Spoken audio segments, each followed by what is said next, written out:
Yeah, let's go.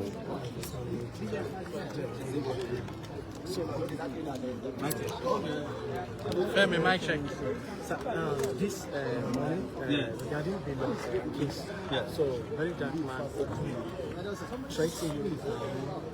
So very dark man openly threatening you that he is ready to show you shaking, that he intentionally dealt with the Lord because this is not your effort into it. So what's your response? You just heard about the threat against me in 2026. I have told you guys that my intervention in the case is to ensure that Billot's rights are not trampled and that he's granted bail and that the case is discontinued and that the lawyer has been directed as such. Everything I told you has come to pass. So what else are you looking for? The case, according to him, from what you are saying, he has met with Billot and resolved privately, right? Or openly. We have brought Billot out of prison. And as a result, he's no longer going to move for a bail application, which was slated for today. The judge has abandoned the case. What else do you want me to tell you? But as regarding the threats, I have said it before. I always offer myself as a scapegoat so that people will not suffer. Yes. So if I said this would be like maybe my fourth time of telling you, if I have to go down so that people don't get maltreated, I'm ready to go down. There's no big deal about it. So you want me to be trading words? So that's not my nature. It's not in my character. I'm more interested in the police who is doing all this rubbish, who applies itself to cases that don't exist with public funds. It is police that brought us to this situation in the first place. So, hasn't Billot gone home? It's home. Haven't we discontinued this case by reconciliation? The case is discontinued. Hasn't the judge abandoned the case? He abandoned it and ran away. He ran away. Next question, please. The alleged rat. The Nigerian authorities must understand that when people are accused of grievous offences, you can't just assume that they have committed the offence until a proper trial has taken place. And the trial has taken place at the proper forum. The proper forum for treating cases of treason is the Federal High Court. There's no room for court-martial. So anything they are doing in the court-martial is illegal. It's unjust. It's not fair hearing. It's unknown to law. When they are ready, they will bring the coup plotters or alleged coup plotters to the Federal High Court. And they must allow the press unfettered access to the trial. It's an open trial. Nobody can have a hidden trial in this country anymore. We've tried this several times. It has never worked. Let's accept it that the proper forum for treating this particular case of alleged coup plotters is the Federal High Court. And they have brought some of them to the Federal High Court. You must bring the military generals or brigadiers or whomever is involved to the Federal High Court. And the press must be allowed to cover it. The press is a member of the court. It's the fourth estate of the realm within the Constitution. The role of the press is constitutionally guaranteed in their own Constitution, the 1999 Constitution, which I don't believe in. But that's the Constitution they use. So, because I heard that the press was prevented from covering the case today, they must reverse that immediately and let the press cover it. Even under the military, the press is allowed to cover coup trials. What's the big deal about all these coup stories? Anytime you see the Nigerian government telling you that the press cannot cover something, that means they don't have a case. Something fishy. Sir, of recent, there was a meeting at Ibadan of opposition leaders. What's your take?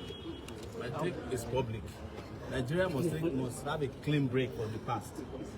The people you call opposition leaders are the people who destroyed Nigeria. They are the people who put Nigeria where it is today. I know their names. Atiku, David Mark. Let me tell you why David Mark is very interesting. In 1984, my father bought an almanac and put on the wall in my village, Kribo in Ondo State. Of all the military administrators, David Mark was the military administrator of Niger State. 1984.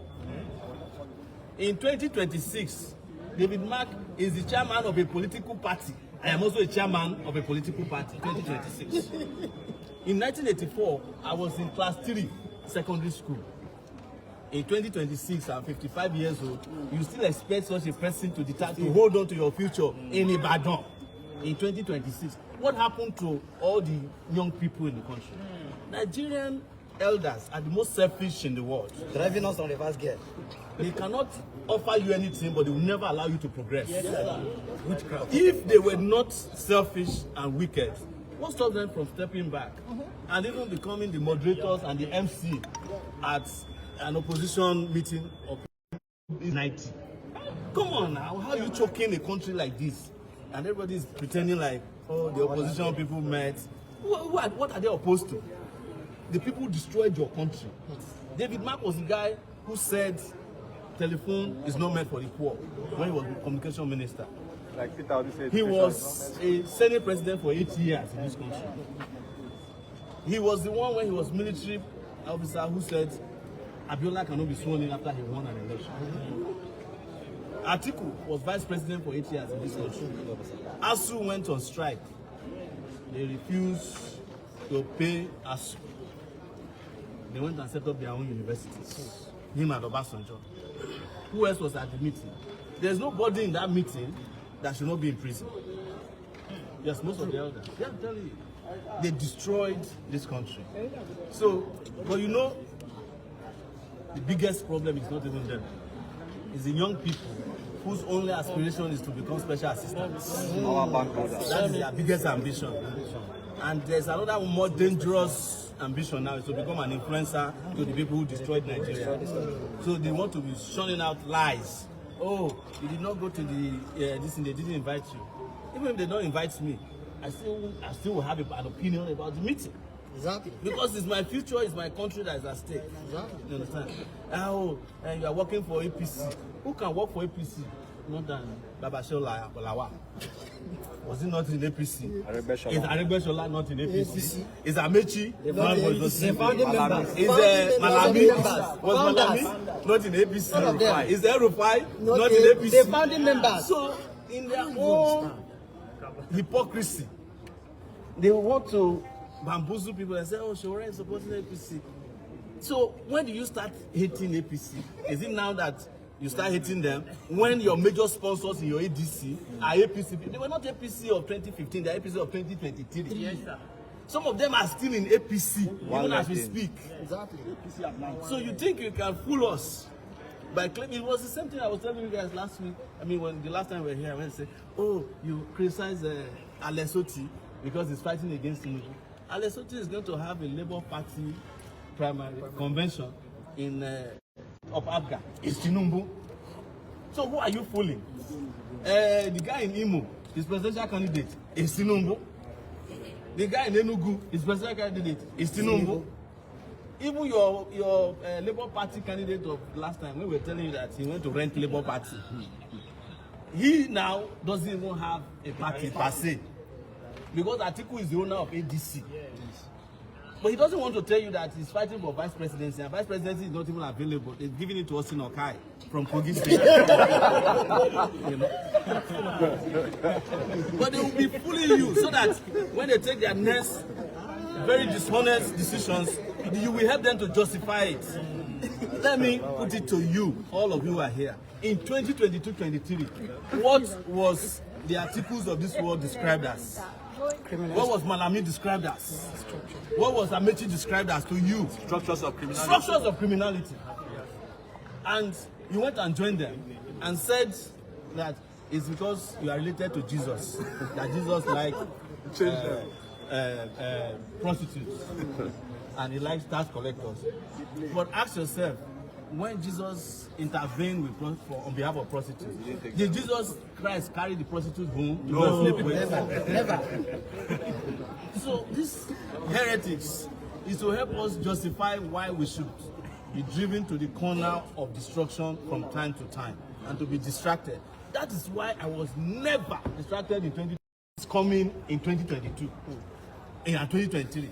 I knew it that the Messiah of 2022 and 20 is going back to his senior brothers and sisters in the structure of criminality. And now they have used him to mold pillar there. You understand? If you want to use the biblical word for it, your Messiah is supposed to have turned to a pillar of salt by now. Yes, because he looked back. And you don't, if you are honest and you are going to the promised land, you are leaving Sodom and Gomorrah, you don't look back. But your Messiah has not only, I'm talking about Peter, he has not only looked back, he wanted to carry, he has gone back to do what we were doing in Sodom and Gomorrah, which is the structure of criminality. We refuse to be part of Sodom and Gomorrah. And because they always use the Bible, we are saying we are not going back to Egypt. All right? But in traveling to the promised land, we also don't want to spend 40 years instead of 40 days. We want to march down there in 40 days. That's our plan. Now, What do you have to say about the MTN and telecos who are joining? Critical comments in this group. So the Christian has done Nigeria and just begun to construction of ecumenical chapel which costs about 25 billion naira. it's not my duty to regulate where Christians or Muslims build their. The only problem I have is when people who are also not Christians and Muslims are being persecuted for doing what the Christians and Muslims are doing, like they are doing in Anambra, where they are arresting and prosecuting people who are into traditional worship. All of them have a right under the law. So the Christians are at liberty to build whatever ecumenical center they want to build.